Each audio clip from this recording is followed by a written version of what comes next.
మధ్యకాలంలో పామూరు సర్కిల్ ప్రాంతంలో యాక్సిడెంట్స్ విపరీతంగా జరుగుతున్నాయి. అది కూడా ముఖ్యంగా హెల్మెట్ లేకుండా వెళ్తున్న వాహనదారులే ఎక్కువ దీంట్లో క్యాజువాలిటీస్ అవుతున్నాయి. అదే రకంగా ఆటోల్లో ఎక్కువ మంది ఈ వ్యవసాయ కూలీలు, ఈ పొగాకు కోతలకు కానీ, అట్లాగే వేరే మిర్చి కోతలు కానీ ఇట్లా వెళ్ళే రైతులు, చాలామంది మహిళా కూలీలు చూస్తుంటే ఆటోలో ఓవర్లోడ్, విపరీతమైన ఓవర్లోడ్ జరుగుతుంది. ఇవి ఎన్నిసార్లు మేము వీళ్ళందరికీ పిలిపించి అవేర్నెస్ ప్రోగ్రామ్స్ పెట్టి వీళ్ళందరినీ మా దగ్గర తీసుకొచ్చి మేమే వాళ్ళకు స్నాక్స్ ఇచ్చి, టీలు ఇచ్చి, వాటర్ ఇచ్చి చెప్తున్నప్పుడు కూడా ఈ ఆటో డ్రైవర్లు ఎక్కడ కూడా జాగ్రత్తలు తీసుకోవట్లేదు. అదే రకంగా ఈ టూ వీలర్ మీద వాహనదారులు కూడా హెల్మెట్ ధరించుకొని వెళ్తున్నారు. మీకు ప్రతి సందర్భంలో చెప్తున్నాము, మీరు మీ కుటుంబానికి ఎంత ముఖ్యమో, అయినా కానీ అది ఆ బాధ్యత మరిచి మీ ఇష్టం వచ్చినట్టుగా మీరు వెళ్ళి ప్రాణాలు కోల్పోవటము, మీ శరీర అవయవాలు కోల్పోవటము ఎన్ని జరగడం జరుగుతుంది. దయచేసి మళ్ళీ పామూరు సర్కిల్ తరఫున మా ఎస్పీ గారు ఏఆర్ దామోదర్ సార్ ఐపీఎస్ గారి తరఫున ఆయన ఆదేశాల మేరకు, అట్లాగే మా డిఎస్పీ గారు సాయి ఈశ్వర్ యశ్వంత్ గారు కూడా ప్రతి సందర్భంలో కూడా వచ్చి మాతో మాట్లాడి అవేర్నెస్ కల్పించమని చెప్పే క్రమంలో మేము చెప్పడం జరుగుతుంది. అందులో భాగంగా ఈరోజు మన మీడియా మిత్రుల ద్వారా మీ అందరికీ మరొకసారి మేము రిక్వెస్ట్ చేసేది ఏంటంటే, టూ వీలర్ మీద వెళ్ళే వాళ్ళు ఎట్టి పరిస్థితుల్లో కూడా హెల్మెట్లు ధరించండి. ఆటోల్లో ఓవర్లోడ్ లేకుండా ఒక 6 కంటే ఎక్కువ ఆటోలో జర్నీ ట్రావెల్ చేయనియద్దు. సో ఇవన్నీ మీరు గమనించి యాక్సిడెంట్స్ నివారించవలసిందిగా మీ సహకారం మళ్ళీ మేము కోరుతున్నాము. ఇంకొక విషయం ఏంటంటే, ఈ ప్రాంతంలో కొద్దిమంది పని పాట లేని వాళ్ళు ప్యాకెట్లు ఆడుతున్నారు.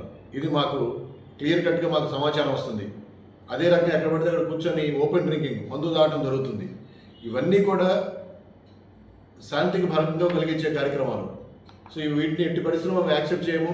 ఈ ప్యాకెట్ ఆడేవాళ్ళు ఏదైనా సరే ఆర్గనైజర్స్ ఉన్నా, లేదు డైలీ ఏదో సరదాగా ఆడుకోవాలి, కానీ వాటికి అవి కూడా శ్రేయస్కరం కాదు, సమాజానికి శ్రేయస్కరం కాదు, మీ కుటుంబానికి శ్రేయస్కరం కాదు. ఎన్నో కుటుంబాలు ఆర్థిక ఇబ్బందులు పడి ఆర్థికంగా చితికిపోయి ఆత్మహత్యలు చేసుకునే సందర్భాలు మనం ప్రతిరోజు చూస్తున్నాం. దయచేసి వాటి నుంచి దూరంగా ఉండండి. అదేవిధంగా ఈ ఓపెన్ డ్రింకింగ్ కూడా ఎక్కడ పడితే అక్కడ తాగి మీరు మోటార్ సైకిల్ వేసుకుని వెళ్ళేటప్పుడు యాక్సిడెంట్లు అయ్యి మీ ప్రాణాలు కోల్పోవడము, ఎదుటి వ్యక్తి యొక్క ప్రాణాలు కోల్పోయే విధంగా ఉండడం జరుగుతుంది.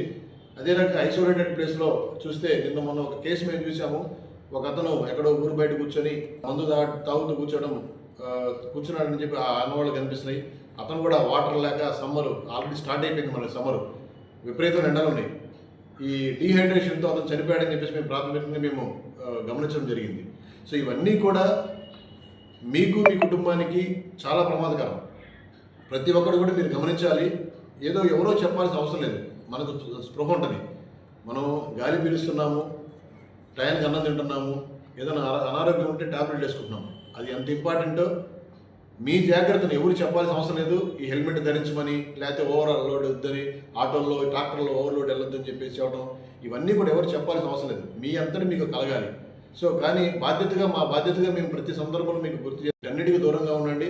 ఎట్టి పరిస్థితుల్లో కూడా ఓవర్లోడ్, ఆటోల్లో ఓవర్లోడ్ కానీ, ట్రాక్టర్లో ఓవర్లోడ్ అన్నెసరిగా జనాలు ట్రావెల్ చేయడం కానీ, టూ వీలర్ మీద హెల్మెట్ లేకుండా వెళ్ళడం కానీ, ఈ ప్యాకెట్లు ఆడటం కానీ, అదే రకంగా ఓపెన్ డ్రింకింగ్ చేయడం కానీ, డ్రింక్ చేసి బండ్లు నడపడం కానీ, ఇవన్నీ కూడా ఎట్టి పరిస్థితుల్లో మీరు ఇన్వైట్ చేయొద్దు.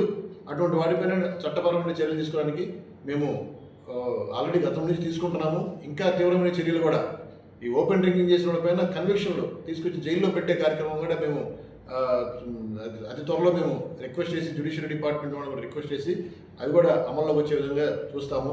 దయచేసి ప్రతి ఒక్కరు సహకరించి ఈ సూచనలు పాటించాల్సిందిగా కోరుతూ థ్యాంక్ యూ వెరీ మచ్.